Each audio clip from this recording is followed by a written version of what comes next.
There's a difference between feeling a bit tired and feeling tired all the time. Feeling perpetually tired can significantly impact your daily life and overall well being.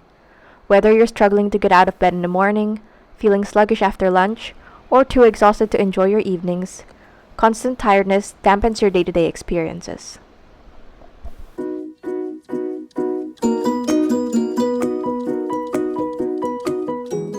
Hi friends! Welcome back to my channel, or welcome if you're new. My name is Marielle. I'm a corporate working mom to a toddler, and I have a master's degree in psychology.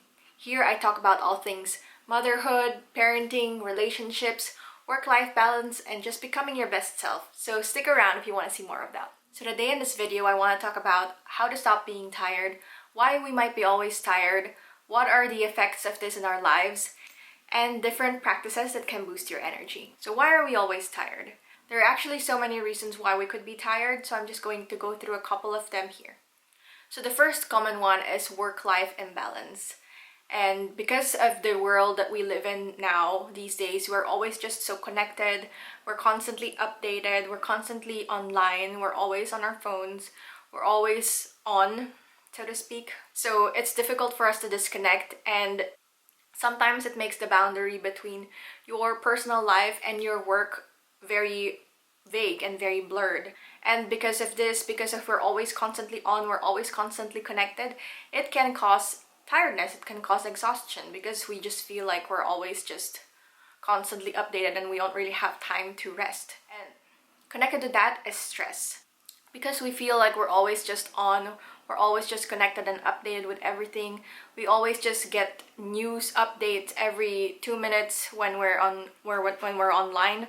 We always just know all the updates from all over the world. It can be very stressful, and it can really cause us to constantly think about different kinds of things. Not just the stress that we're experiencing in our own lives, which can already be stressful on its own, but then we also take on the stress of the whole world, basically. When we hear the news, when we see the updates everywhere, and we see all of the things that are going on in the world, which is really, really devastating and really stressful sometimes, we can take it on ourselves, and it can really cause a lot of mental load. Physical or mental issues obviously can affect us as well.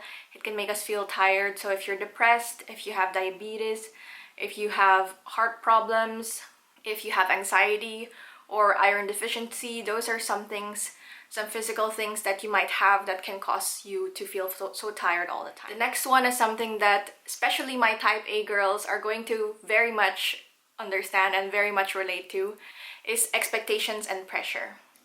So if you're type A like me and you're a perfectionist, you very much know how expectations and pressure can get to you, and how this can make you feel so drained and so exhausted all the time. If you feel like you're always on, like I mentioned earlier, if you feel like you always need to be perfect, if you feel like you always need to perform every single day 24/7, and you also have very high expectations of yourself, it can be very draining. It can be very tiring, because you have set the bar so high and you feel like you always constantly need to achieve that or go even higher than what you already set out to achieve. Lifestyle choices can also affect our tiredness and our energy levels, because if you're not eating healthy, if you're not practicing healthy habits, you're not being healthy in your lifestyle, it can definitely affect your tiredness and your exhaustion, because these poor choices would lead to exhaustion. Because you're exhausted, it leads you to choosing more poor choices again. So it's just like a cycle that keeps going on and going on. Poor sleep habits or poor sleep quality. This is probably the most obvious culprit of all, that if you don't get enough sleep, if you get less than what your body needs for you, and if you do this constantly, then you're obviously going to be tired. That's just very normal. But aside from just the amount of time that you sleep, it's also important you get quality sleep. And sometimes even if you sleep for 8 hours, 9 hours, 10 hours, sometimes you still wake up so tired, and sometimes you just feel like you're still very exhausted. And that's probably because you didn't actually sleep very well. You had poor sleep quality. And this can be affected by the habits that you have, the poor diet that you eat, or scrolling late at night on your phone, being exposed to screens. All these things can lead to poor sleep quality. But we'll get into that a little bit more in the video. What actually happens when we're always tired? The effects of having low energy are more than just feeling tired. It can really affect so many things in our lives, mentally, physically, emotionally, psychologically. So I'm just going to go through some things that are the most commonly affected things. So one thing that's affected by your exhaustion is obviously your productivity levels are not going to be as high as it would be if you were well rested. Not only can it affect your individual performance, but it can also affect your team performance, obviously, because if you're working in a team and you're not carrying your own weight, then other people will have to carry it for you, and it'll definitely show in your output at the end. When you're always exhausted and you're just chronically tired, it can obviously affect mentally as well. Overexhaustion and chronic tiredness can definitely affect your mental health and can lead to anxiety, depression, burnout, you name it. Because your ability to rest and relax really helps for your body to recover and your brain to recover as well from all the stress and everything that you experience throughout the day. If you're not able to have that rest, if you're not able to have that recharge, then it will just prolong all the effects of this stress and all the problems that you've experienced the day before or the days before, and it will just exacerbate and just get worse and worse over the next few days, over the next few weeks. Connected to that, you can experience as irritability, mood swings, and just general lack of emotional stability as well. As mentioned earlier, it will affect your productivity because it can also affect your cognitive functions. It'll affect the way that you focus at work. You're not going to be able to focus as well as you would if you had a good night's sleep or a good rest. It can also lead to more accidents at work or while you're driving or anything like that because your mind is not fully functioning optimally because it's just so tired. Last but not the least is that your relationships can also suffer, obviously, because if you are suffering internally with your emotions, your mental health, and all those things, it can affect the way that you communicate with other people and the way that you just show up and the way that you deal with other people and manage your stress and everything that goes on in your life. So now that we've gone through the effects of being tired and also what are the common reasons of being tired, let's get into the different tips and the different practices that you can do to be able to boost your energy and combat tiredness. So the first and probably most obvious thing is your sleep hygiene. It's so important to have good sleep hygiene, and there are different things that you can do to be able to sleep well. So one of the things that I do that have been helping me to sleep well are going to sleep and waking up at the same time every single day. And I know I've done it before, that there are times when I just had to get up earlier, or I just had to sleep in a little bit, or I just had to go to sleep a little bit later. Then the next day I try to compensate by waking up at 11 a.m. or something like that, or at noon, to be able to get my sleep back, but it's not really the case. It's not really working that way. And I know that so many people do this and it feels good at the moment, but it really doesn't help you in the long term. Consistency is your friend, and the more consistent you are with your sleep schedule, the better it is for you in the long term, because your body just gets used to that routine and your body loves routine. And the more that you can exercise waking up and going to sleep at the same time every single day, it just becomes natural to your body. I am now at the moment where I literally go to sleep and wake up every single day at the same time every single day, that my body just goes to sleep. Like, it already knows when I should sleep and it already knows when I should wake up, even without an alarm. Yeah. It's crazy when you think about it, because I would never have thought before that I'll be able to wake up early in the morning without any alarm. But now I wake up very consistently between 6 and 6:30 a.m. without an alarm, because my body just wakes up naturally. And now that the days have been very bright and the sun is coming out very early in the morning, I just open our windows so that the light comes in. It really helps to wake up my body naturally. Another tip for sleeping well is to have a relaxing night routine. Try to wind down even just 30 minutes to an hour before you actually need to go to sleep, because this will help your brain to really slow down and really be able to relax and really be able to breathe and not think so much about not think so much about all the things that you still need to do. I know that sometimes it's difficult to turn off your brain, especially when there's so many things going on and just so many things that you feel like you need to deal with. So it's important to have that wind down, even just 30 minutes of your time before actually needing to sleep.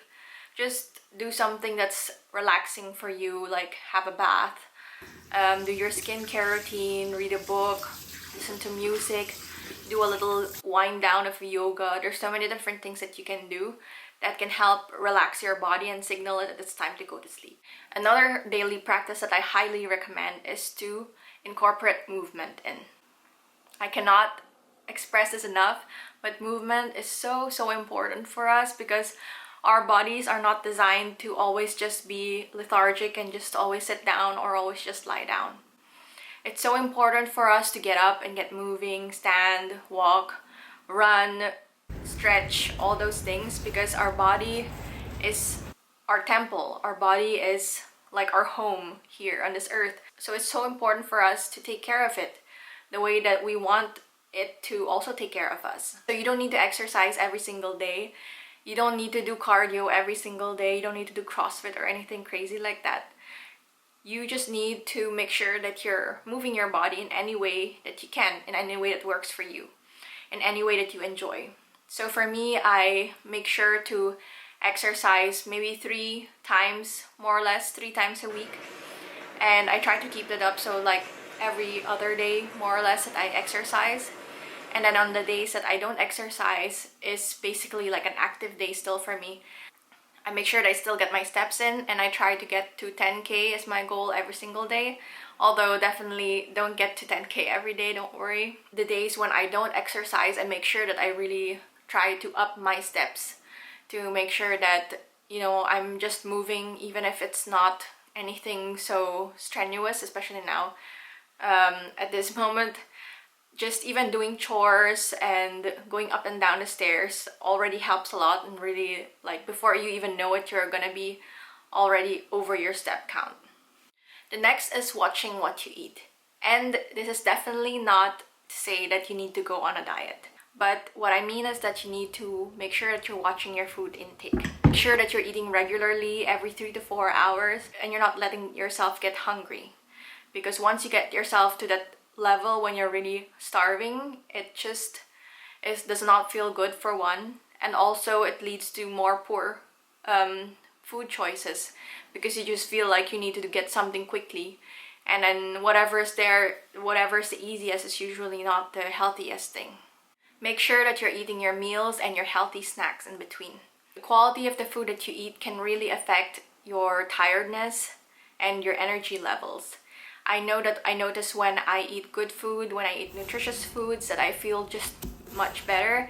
I feel lighter. I feel just like my body just feels better, versus when I eat junk and I just, for one, feel a bit bad about eating junk, but also I feel just more sluggish. I just feel more like sleepy or tired, or I just feel so heavy or just full, but not in a good way full.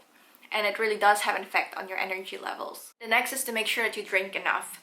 Dehydration can make you feel like you're tired, even if you're not really tired, just because your body just needs water. We are made up of so much water, so we need to make sure that we're keeping up our water intake, because it's our bodies rely on it so much.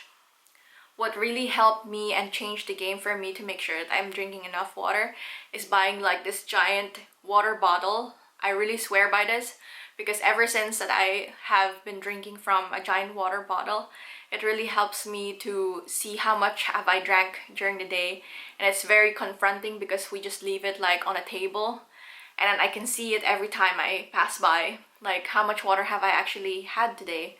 And I bring another bottle up with me upstairs, like in my office, to make sure I have one on hand that I can always drink from, and then one downstairs, the giant one, that I can just drink from throughout the day. It worked for me so well that I also bought one for my husband, because he also doesn't drink very well, and now we have been trying to make sure that we're keeping up our water intake, and it really helps to see it like that, very visual and very confrontingly. So it helps us to not forget to drink our water. Also important to watch your caffeine intake. And I know that caffeine is our go-to when we feel like we're tired and we're sluggish and we just need like a little pep in our step. We turn towards caffeine, and caffeine can be not just coffee but also sodas and all these other things that we drink that can cause us to just crash and just have like a spike of energy very shortly and then just afterwards go down. It can cause like these peaks, but it can also cause the slumps as well. And it can also disturb your sleep, especially if you take it so late during the night. You can also try to take some coffee alternatives like drinking more decaf, try to take some tea instead, or try to drink some matcha. I've been loving matcha so much lately that I feel like it is actually one of the reasons why I have not been needing to take naps as much as I used to since I've been drinking matcha, because matcha has less caffeine than coffee. It also doesn't make you crash like coffee does. And lastly is to reduce alcohol intake. Alcohol can disrupt sleep and lead to poor sleep quality. And so it's important to cut back on this, especially closer to bedtime, because it can really affect the quality of your sleep. Another simple practice that you can do if you feel like you need a little bit of a boost is to take naps. Now, there are good ways to take a nap and not so good ways to take a nap. And I feel like I'm such a scientist when it comes to this because I love my naps. And I love taking naps just to have a quick boost in the day. And when I feel like I just really need like that little pick-me-up in between my day because I'm just so exhausted.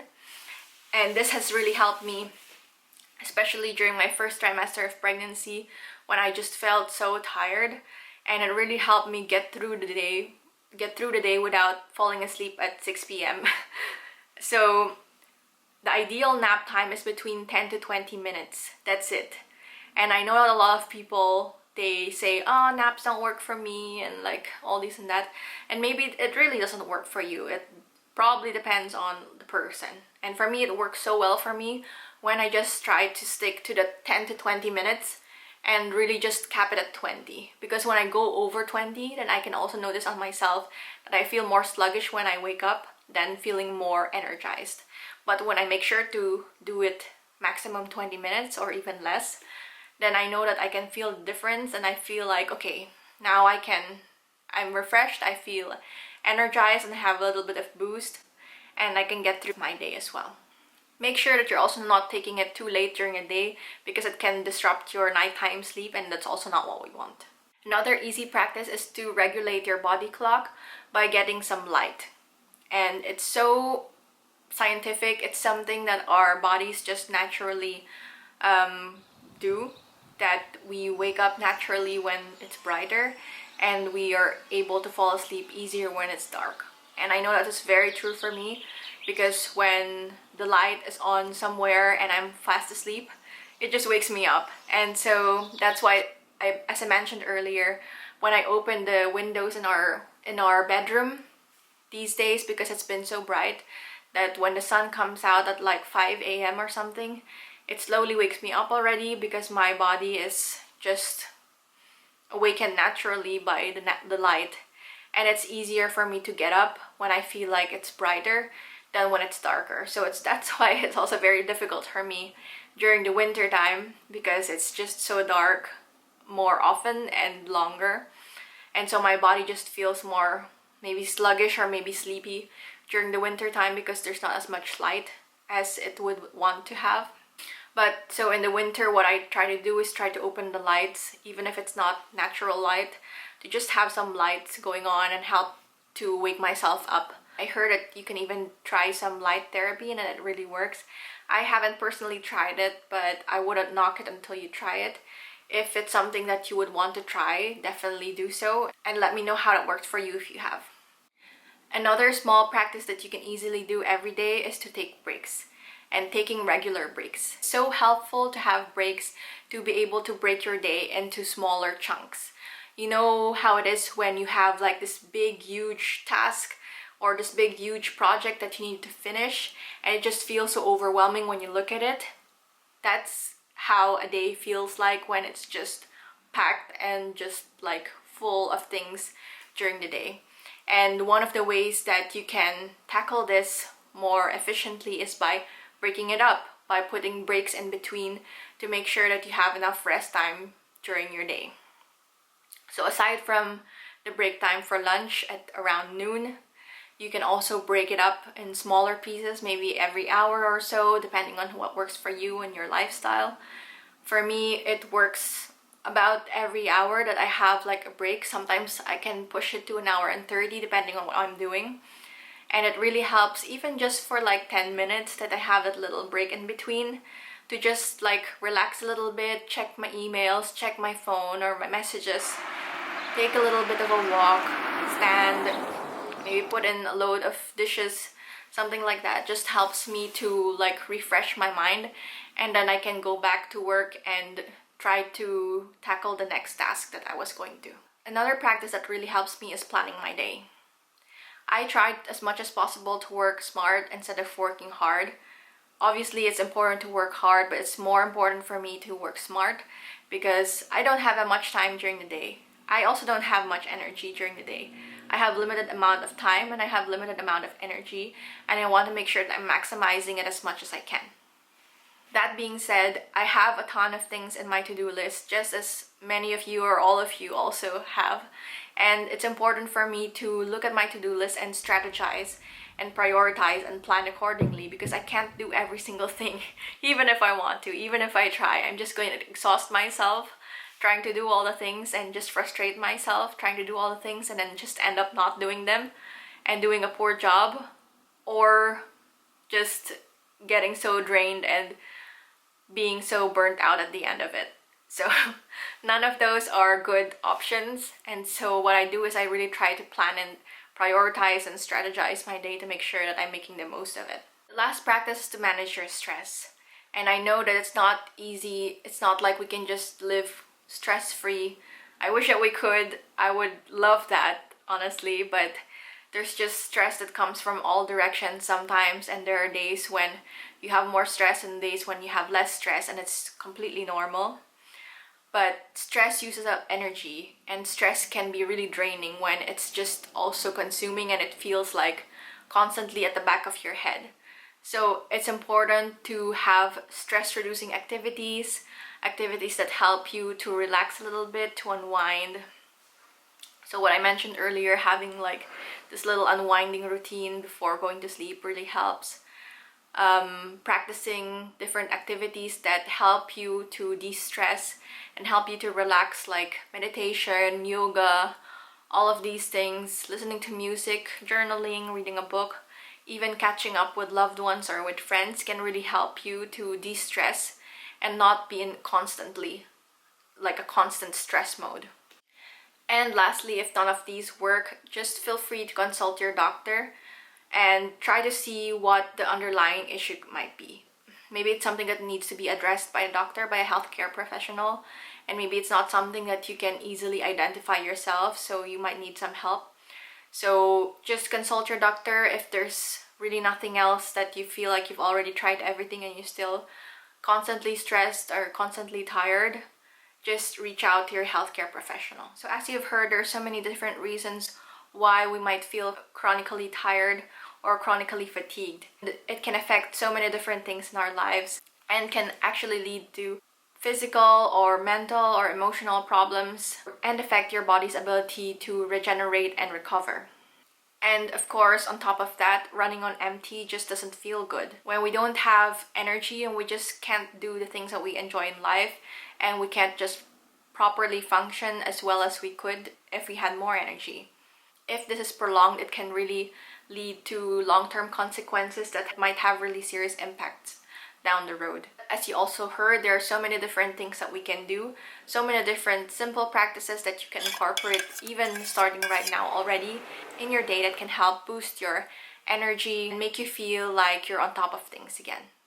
So to recap, the 8 practices are having good sleep hygiene, getting movement in, watching what you eat, resting or napping when needed, light exposure, taking breaks, planning your day, and managing stress. I hope that you found value in this video, and if you did, Please don't forget to hit the thumbs up button so I know that I can make more content like this. I have more videos on productivity and healthy habits, so feel free to check those out as well. Have a great rest of the week, and I'll see you in the next one. Bye!